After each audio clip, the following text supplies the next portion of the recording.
Milliun, and I'm principal of my own company, Milliun Technologies. I live and work here in Silicon Valley. I've done that for greater than 20 years now. Most of the time, I've been involved with things that have been related to either the semiconductor industry, either creating equipment to make semiconductors, testing of the chips themselves, or data storage, or disk drives, and things related to storage of information. Originally, I had an undergraduate and graduate background in physics and astronomy, but I also studied engineering management when I got here to Silicon Valley. So that gives you an idea of the kind of perspective I have. But I really enjoyed watching Pascal's talk because it was really very hopeful.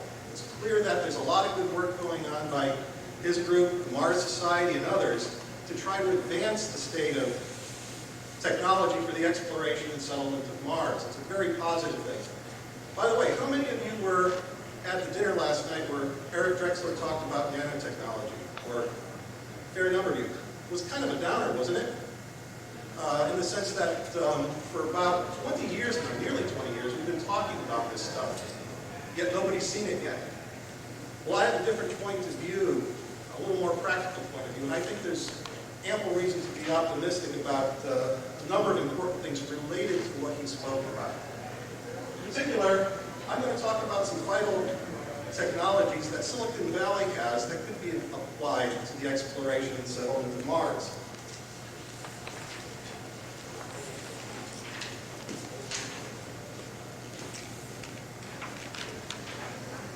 And let me be clear from the start. This talk is not a science talk. This talk is about, am I blocking the view?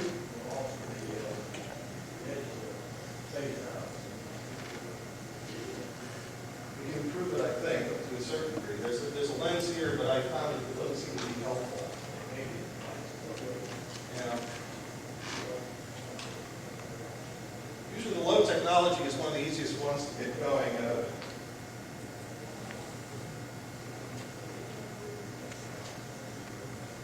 Can you move the table forward? Probably we can do that.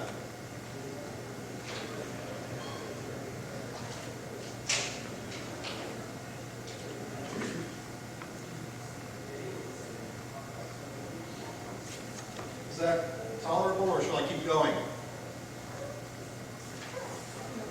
How about now?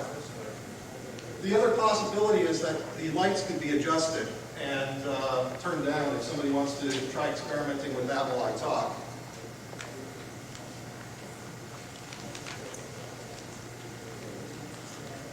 Okay, so this talk is about engineering systems that will do any number of things as we talk about exploring Mars. It will help with the pursuits of science and settlement, exploration. And I'm not going to talk about space technology per se, the transportation. I'm going to talk about what happens once you get onto a planetary surface, just to set the context. Also, one of my points is the biggest export from Mars to Earth will be information. And so we'll want lots of scientific or engineering information to reach us here on Earth. That's going to be very important. Okay, we will consider a future on Mars where science and operations, engineering operations, are highly automated and autonomous. This is automated with people there, though. People have flexibility, people have intelligence, and a lot to bring. We're not talking about automated robots that can run without human intervention. And one of the other things, which is a little more speculative, I'll talk about some pathways towards some of the technologies of nanotechnology or molecular machines that Eric Drexler talked about. But I think I can be a little bit more hopeful.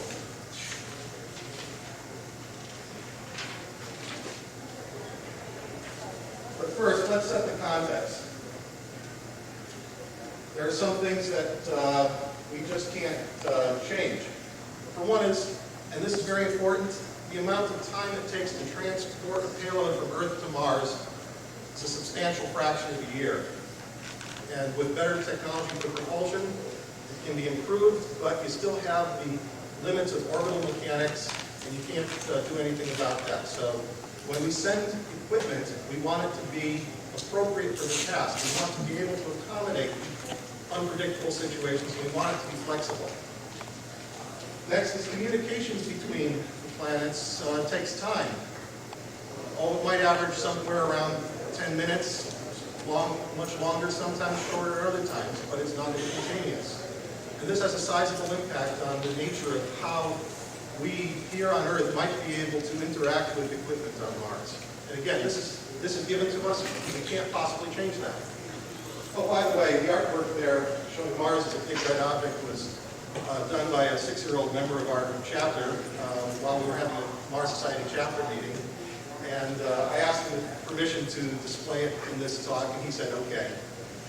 Interestingly, he did this before the picture of the Earth from Mars came out, and as you can see, he envisioned the Earth as a faraway place from the surface from the planet Mars. Quite a good 6-year-old, I'd say.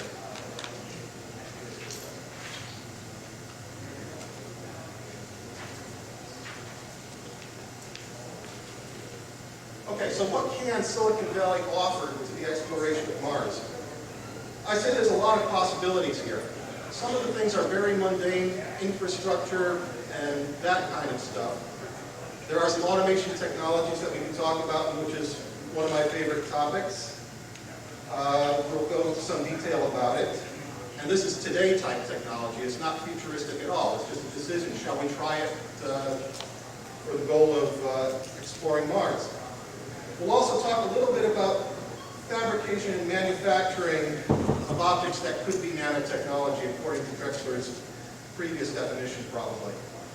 One other thing that's very important, why does Silicon Valley exist? Why has it been successful? Well, a lot has to do with the business and competition environment that we live in Silicon Valley, and it's very intense. It has pluses and minuses, but I'm going to assert that although it's not entirely positive, overall, it has benefited us immensely. One of the reasons I'm interested in Silicon Valley technology is it's astonishingly successful. In the past 20 years, your microprocessor in your home computer has given you a tremendous amount of performance that was not considered 20 years before. 20 years ago, I worked in the disk drive industry, and I was convinced that disk drives would be gone in a year or two. Well, guess what? They're still with us, and they've gotten a whole lot better.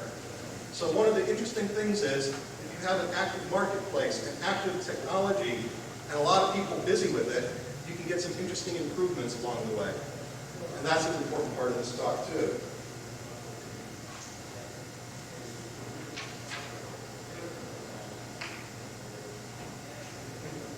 Oops.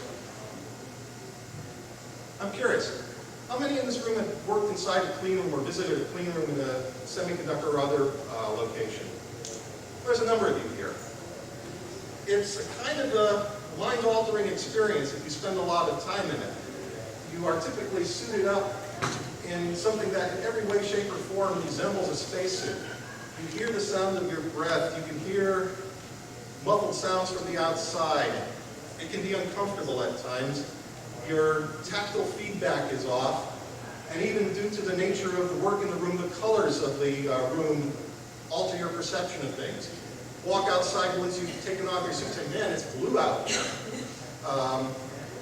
This is an image from the Intel Corporation, and I spent a lot of time helping install and bring up equipment in Intel fabs, spending probably a full 8 hours in the suit working. And you rapidly get to appreciate the fact that when you're suited up, you accomplish a lot less work than when you're in street clothes. You also are aware that the cost of getting into a suit and going into a clean room is very high. You can introduce particle contamination. That costs the company money. So we all know that in something like semiconductor manufacturing, humans are essential. Humans can do many things that pure robotics just cannot do. Things change. So they have a vital role there. But automation is extremely important due to costs and other reasons. So here you see the Intel engineer wearing a very good clean suit, probably a class 10 clean room or something like that. And I would say that the first thing we notice is there's a lot of analogies between working in a high-tech clean room environment and in a analog suit or a real suit for Mars. there's a lot of human factors that are very similar. And that's what started me thinking that, well, maybe there's something to be learned from how the equipment is designed and how we build equipment for semiconductor industries.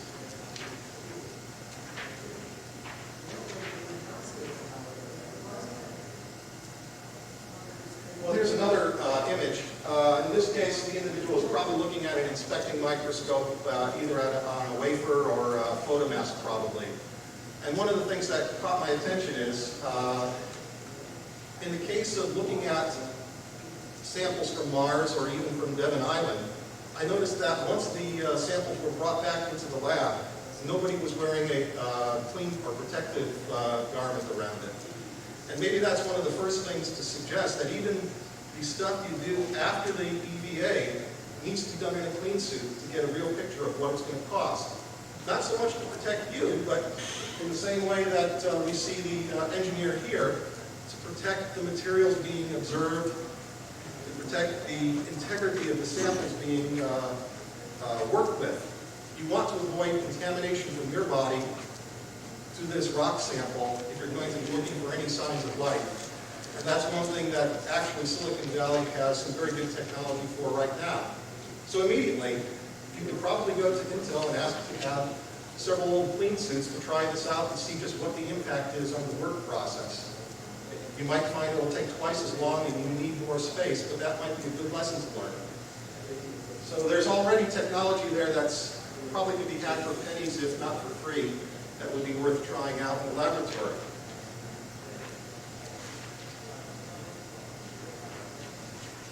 Well, let me add another illustration here. This is from the Mars Society's Mars Desert Research Station. This past April, Bill Clancy, who works with NASA Ames and is a good friend of a number of us, was working on some information systems technology. He was the commander of this crew rotation in the Utah desert.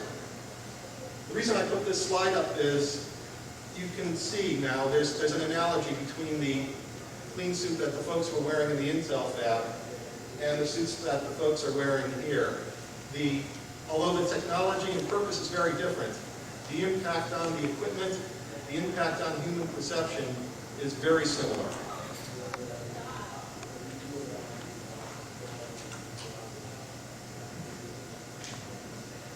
Everybody's very quiet. Feel free to ask a question while I'm swapping the slides if you wish. That way we might have more of a dialogue here. You're invited to do that. Okay, so what's the point of leveraging? Well, it should be self-explanatory, I think. If we find some standards and equipment models, and we'll go into this in a little bit of detail, there are ways to significantly reduce the cost of designing a tool to be used on the surface of Mars, or for today in one of the analog research stations, either in the Utah desert or perhaps in the Arctic. We can develop these, and we all know software is expensive. I've worked a lot as a software engineer. You can spend a fortune, perhaps infinite amount of money if you're not careful developing software.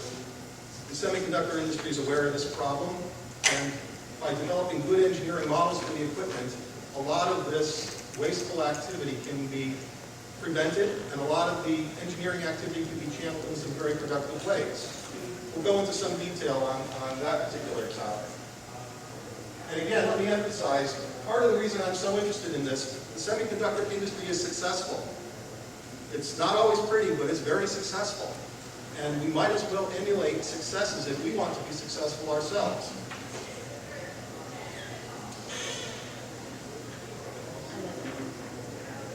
Okay, we've already gone through some of this, but the key point here is we have to expect and anticipate the unexpected.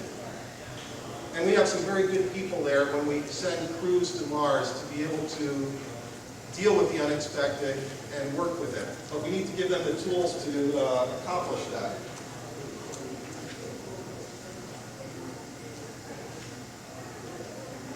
What we expect?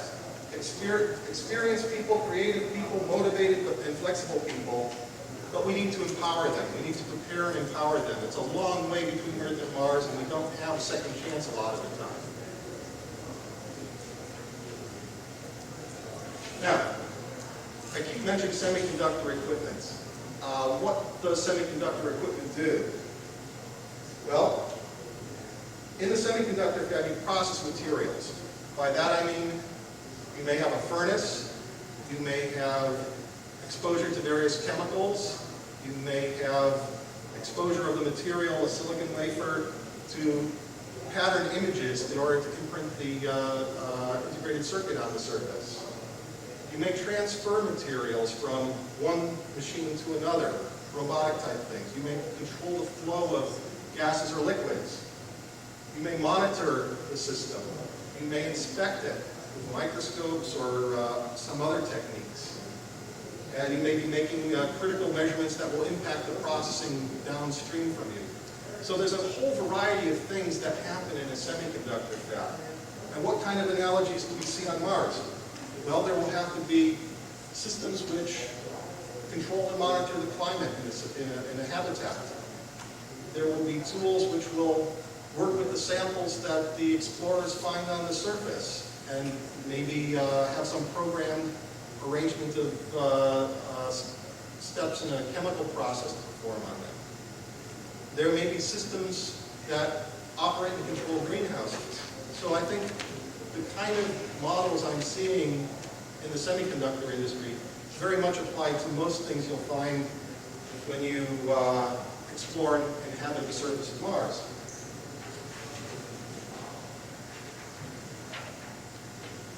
Okay, one thing that folks in software have learned in recent times, it's better not to reinvent the wheel. Go borrow something that you know works. That's the best way to success, and you look good and it's cheap.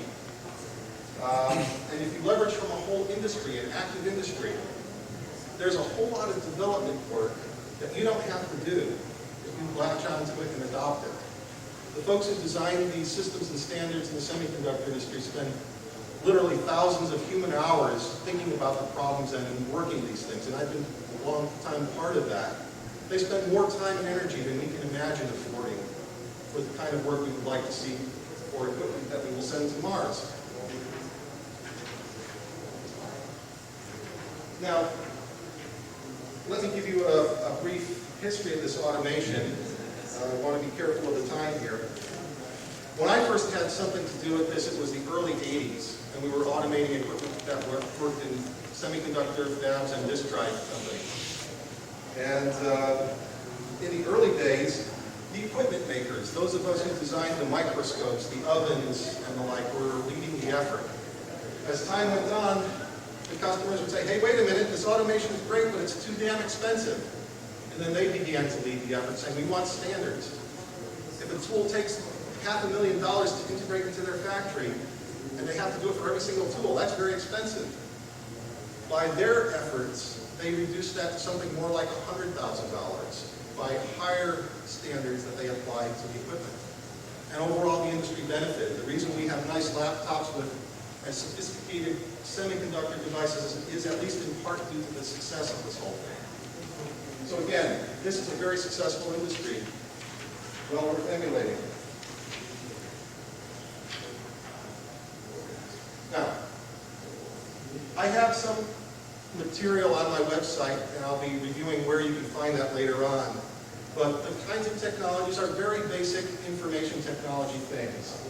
When we design a piece of equipment, we specifically design the states of the system that we anticipate the system to follow. We'll go through an example of this later. And Carrel state diagrams or charts are a very good means to identify that. I remember talking to Bill Clancy about some of his automated agents and some of the challenges that they found. One of the biggest challenges was getting started. One of the members of the crew was putting on an analog spacesuit and getting started, and they weren't quite complete with their spacesuit startup process, yet they were getting a stream of data from the monitoring system, and upstream someone had to decide, oh, that's because they're still in the hab, they're putting the equipment on, that data we can ignore. Well, if you were a little bit more rigorous about designing the state of the system, this whole kind of problem of getting started would not occur, would not exist. The design of the system would be such that The automated agent asking about the state of the spacesuit would say, you're in initialization. Of course, the data is going to be a little flaky if you're in the state of initialization. Very simple stuff, but this is the sort of thing that software engineers can spend years figuring out and integrating with. Another important thing is the communication protocols. I'll give you a few pictures of that to give you a flavor for it later on. But more importantly, there are some design philosophies, this is the bottom item on the list, that are very important that we'll take a look at later.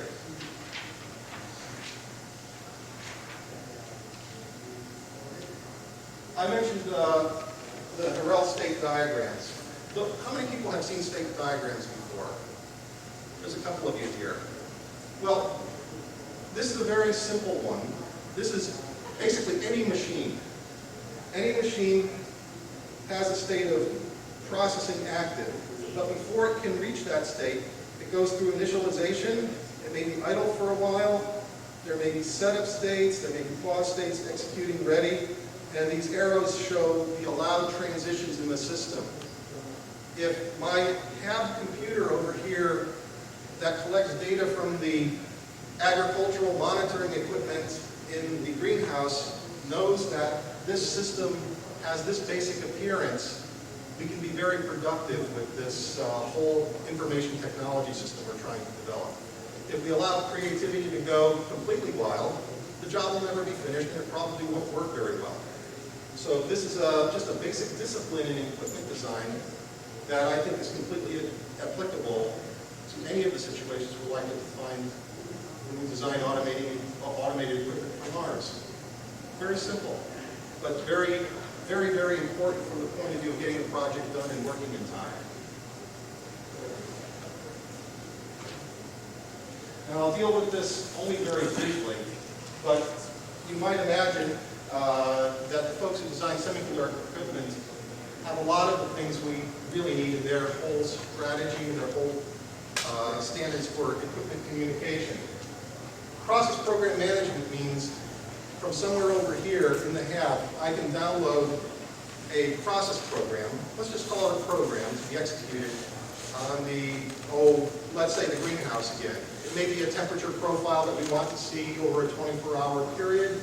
It may be lighting controls. It may be the number of times I'd like to monitor the CO2 in the system and have that fed back to me. All that's under control of a process program. And we have a well-defined means of creating a process program and downloading it to the equipment and having it execute. Limits monitoring.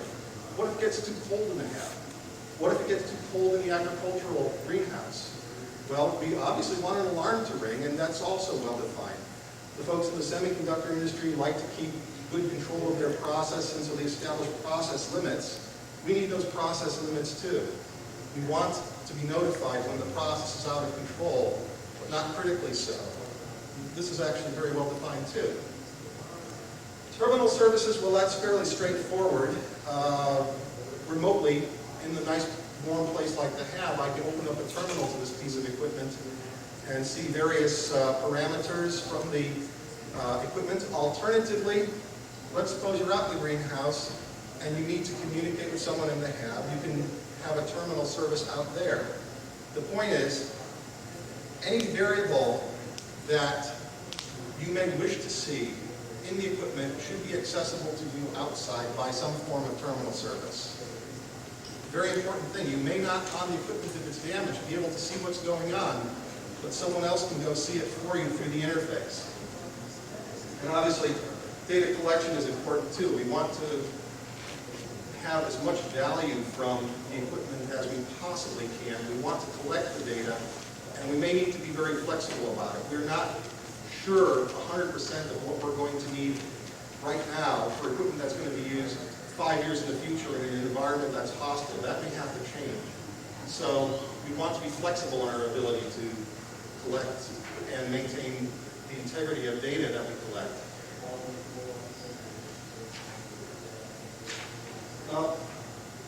Again, I want to be very brief with this. We may be running a little bit behind, but don't worry about the symbols here in the S10, F3, but in this simple conversation, we're exchanging some text information to a display and acknowledging it. And this is kind of the handshaking that's defined, and a good engineer can implement something like that rather quickly if asked to do so. How about data? Well, there's one case here, trace data. Now, the folks who designed these protocols originally studied lists, I suspect, in their earlier days, so they designed things in terms of lists and structures of lists.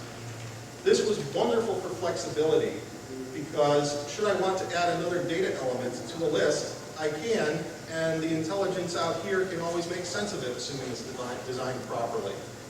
And this turned out to be very valuable if you want to make your equipment flexible.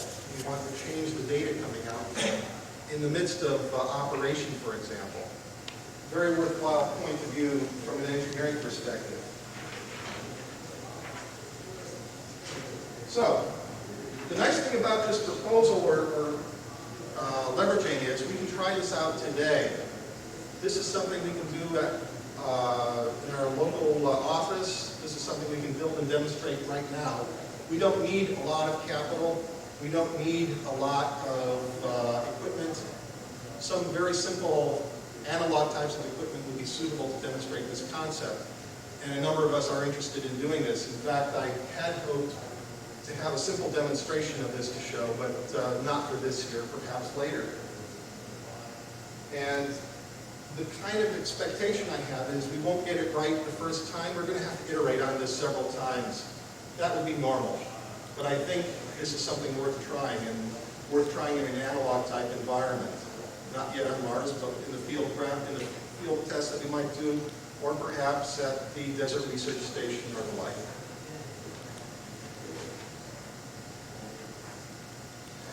Now I'm going to skip ahead here to keep on track. There's something else. There's another important Silicon Valley technology that we might think about, and it's probably worth talking about this at this point in time. Are we going to send finished equipment to Mars and expect everything to just open the box and run? Or is it more sensible to allow the equipment we send to be configured as needed? Let me give you an example. Consider an array of sensors that could potentially measure temperatures, pressures, chemical measurements of various sorts. Ahead of time, we may have a good idea of the things we'd likely want to see done, but when we have some new information, we may want to alter that. This is something we can consider, and I'm going to advocate right now, maybe we should consider modifying at a very deep level some of our equipment on Mars and enabling those, even the earliest explorers, to be able to do that if they need to. We don't know the problems ahead of time they'll face, and if they can use some Silicon Valley technologies, I'll give you a couple examples. Have people here heard of something called focused ion beams? It's where, yes, a number of us have, and you know that some of the studies of the meteor samples that have been returned to Earth use a focused ion beam to etch around the bacteria fossil at a very microscopic level and allow you to analyze the fossil sample alone. Well, that kind of technology is also used in working with certain semiconductors to add some custom circuitry, configure it, correct a problem. So what I'm suggesting is there may be some equipment that could be of dual use on the surface of Mars, both for science and engineering purposes. And if we design our tools to use that equipment to be configured, we'll be in a much better state to accommodate discoveries. We'll be in a much better state to understand and respond to new science, new discoveries, and perhaps even save ourselves if there is an emergency that requires equipment be altered and the pipeline from Earth is just too long to respond to us. I'm going to make another suggestion that this is the way that we want to approach going to nanotechnology. We want to create capabilities, and we want to not treat the folks on Mars as a colony, but really a new planetary system where humans can live and work. And the best way to do that I think, is to set up the basic technology to build things from the start. don't have the folks that are dependent on the Earth to send it to them. Give them the tools. Give them the tools to work on microscopic things, because it's a heck of a lot easier to send small parts to be finished on Mars than it is to send fully able assemblies for every contingency. Give them the flexibility to work on it on the planetary surface if possible. And if we did that, we would help push the industry in a certain way that I think could be very, very, very beneficial. This is one path towards nanotechnologies. And it's one path to creating abundance. Only so many things in a day that I can do. If I can automate a system, I can be vastly more productive. If I can have the impact on that system to accommodate changing environments, I can survive, I can flourish. This is the way to create some abundance fast.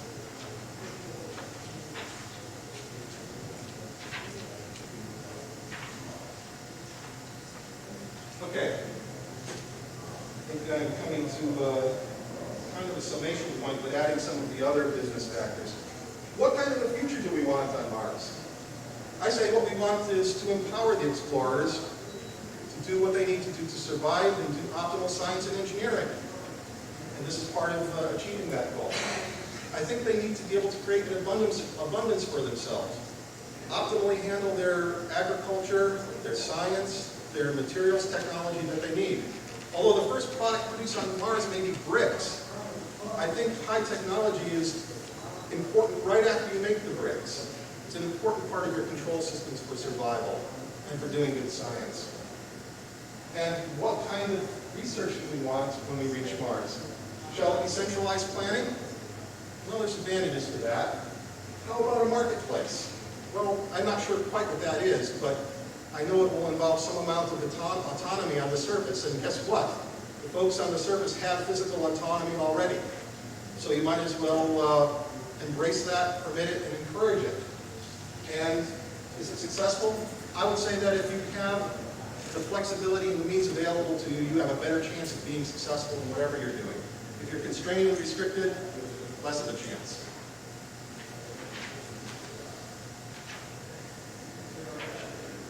Okay, one final Silicon Valley technology is Silicon Valley itself. What do we have here? Well, okay, I have two levels of equipment companies. That's not quite right. The first is supposed to say semiconductor companies. The companies we all know, Intel, AMD, National Semi, and others.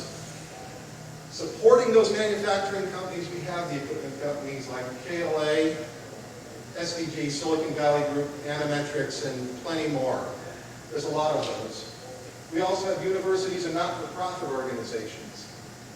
You know it's Stanford is nearby, Santa Clara University, but you also have standards bodies like the Semiconductor Equipment and Materials International, who runs trade shows and develops technical standards and the like. All of these form a kind of a network of information, of ideas. All of these have a very fluid flow of people among them. People who work in the standards sometimes work for equipment companies a year or two later who work for device companies. There's a lot of dynamic flowing of information in a network like this. And I think that's important when we consider what we're doing to develop the technology to explore and settle Mars. We need that kind of an environment. The one thing I'm not sure we have yet is a powerful marketplace. The semiconductor industry has that. People need the semiconductors for their computers, their control systems, their networking equipment, their consumer goods. Interestingly, both our exploration of Mars and semiconductor is a science and technology-based business. So we have a lot in common, I think. Now, a successful industry is not always good for the individual companies. Some companies become extinct. I've worked with a few of those. And I've worked with a few successes as well. So it's not always beautiful. And the best technology doesn't always win. But the system progresses in spite of that. And that's something I think is very important too when we consider how to explore Mars. And I don't have any answer here, but this is something worth considering.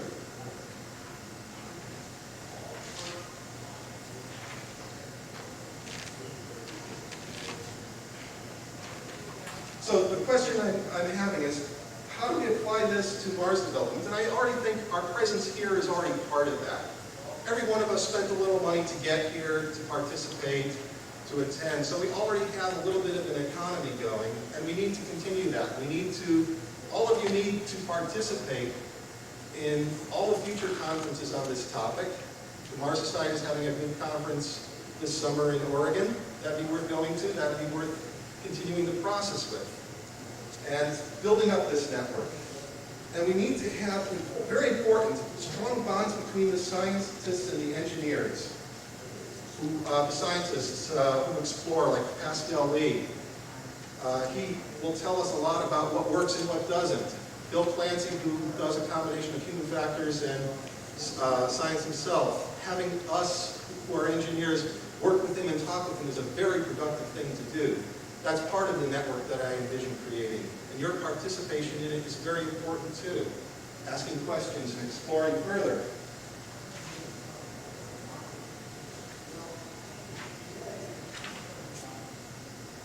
So, in conclusion, I'll say there's a lot that the success model of Silicon Valley has plenty to offer for the exploration of Mars, and that includes technology, the equipment technology, the standards, but also in a bigger perspective, the marketplace, the environment, the network is also telling us how to proceed with success towards Mars. I was a little disappointed, having seen Eric Drexler's talk about nanotechnology, seeing the same kind of speech maybe 17 years ago here in San Jose. Very little has changed, it feels, and I think one of the missing elements in what he talks about is the marketplace. We're all the marketplace here. We can't succeed with it. We have to be persistent, though, in much the same way we're persistent about getting a better computer or getting a better network going.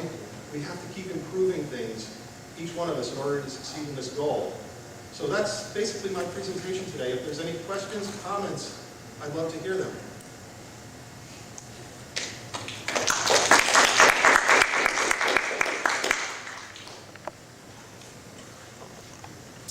Any questions? See you next time. Oh, in the back there. I'm a little bit puzzled, and let me ask this question. How much experience do you have with people who have designed space systems? Well, I'm purposefully staying out of the realm of spacecraft because I have only slight background in that. I've worked on guidance systems in the past, too. The reason I ask is because I wonder why you think people who do that do not do things like examine standards and develop standards and use state-based designs, because all of that is very standard in space system design. Yes.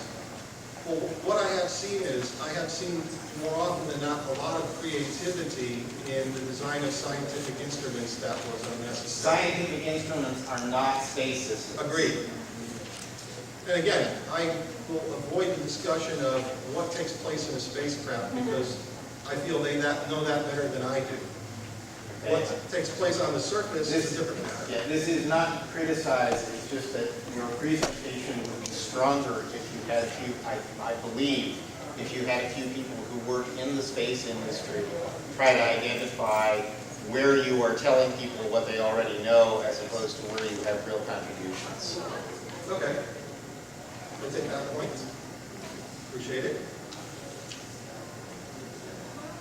Any other comments, especially from people with engineering and space systems to talk about?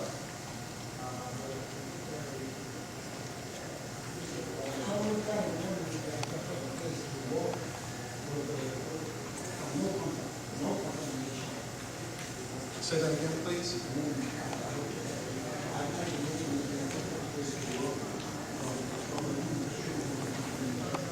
The moon, no contamination? Okay, I can't quite address that, but you've got a lot of good things going for you on the moon. There's a vacuum.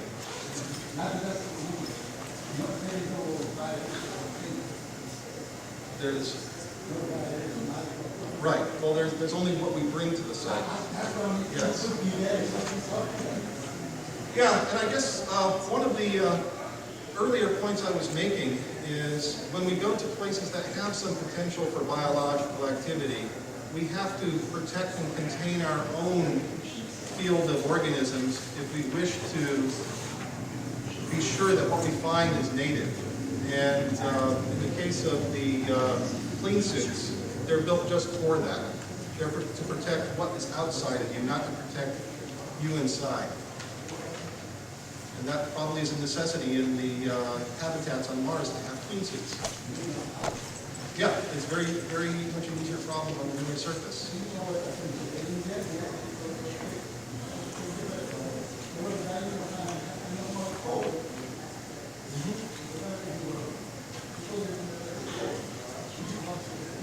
Right.